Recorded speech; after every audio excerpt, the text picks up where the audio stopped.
Hi மக்களே, எல்லாரும் எப்படி இருக்கீங்க? நல்லா இருக்கீங்களா? இது என்ன வீடியோ அப்படின்னு பார்த்தீங்கன்னாக்கா, சர்ப்ரைஸ் டு மை செல்ஃப். ஆமாங்க, நமக்கெல்லாம் யாருங்க சர்ப்ரைஸ் பண்ணுவா? அதனால நமக்கு நாமளே பண்ணிக்க வேண்டியதுதான் முடிவு பண்ணி, எனக்கு ரொம்ப ரொம்ப பிடிச்ச ஒரு பொட்டிக் பேஜில் ஒரு அக்காவை காண்டாக்ட் பண்ணி, அந்த அக்காவுக்கு வேல்தாரி காட்டன் saree வந்துருந்துச்சு அப்படின்னு சொல்லி அக்கா போட்டிருந்தாங்க. அக்கா saree அமௌண்ட் அனுப்புகிறேன் அப்படின்னு சொல்லிட்டு, எனக்கு சாரியும் கலரும் நீங்களே சூஸ் பண்ணி அனுப்புங்க அப்படின்னு சொல்லியிருந்தாங்க. ஒரு நாள் காலையில் 8 மணிக்கு அம்மா கால் பண்ணி உனக்கு ஒரு பார்சல் வந்திருக்கு அப்படின்னு சொன்னாங்க. குடுகுடுன்னு ஓடி போயிட்டு அதை ஓப்பன் பண்ணும்போது எவ்வளோ சந்தோஷம்னு சொல்லி நீங்களே பாருங்களேன். எந்த பேஜில் நான் வாங்கினேங்கிறத கடைசியில் உங்களுக்கு சொல்கிறேன், பார்த்துட்டு வாங்க.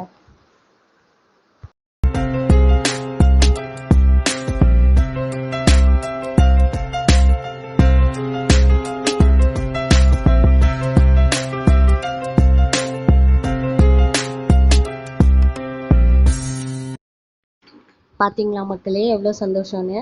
ஆமாங்க, இந்த saree நான் வந்து எங்கே வாங்கியிருந்தேன் அப்படின்னா, நம்மளோட தேவேஷ் பொட்டிக், அதாவது நம்ம தேவிகாக்கா கிட்ட தான் வாங்கியிருந்தேன். என்னன்னு தெரில, ரீசெண்ட் டேஸாக தேவிகாக்காவை ரொம்பவே பிடிக்குது. அவங்க யார் என்னன்னு தெரியாது.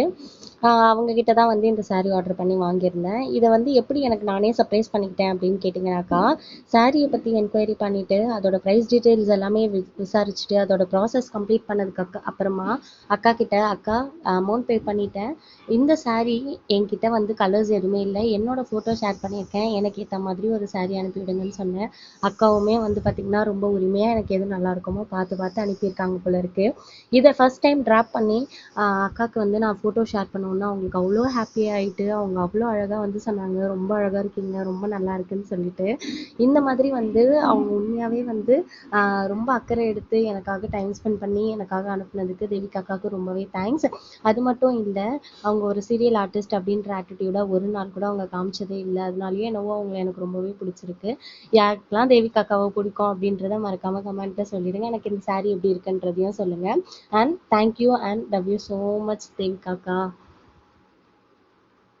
இப்படி தான் நான் எனக்கு சர்ப்ரைஸ் பண்ணிக்கிட்டேன். இந்த சர்ப்ரைஸ் வீடியோ நல்லா இருந்துச்சு அப்படின்னாக்கா மறக்காமல் எனக்கு கமெண்ட்டில் சொல்லுங்கள். அடுத்து என்ன பண்ணலான்ற ஐடியாவும் நீங்களே எனக்கு கொடுங்க. தேங்க்யூ மக்களே.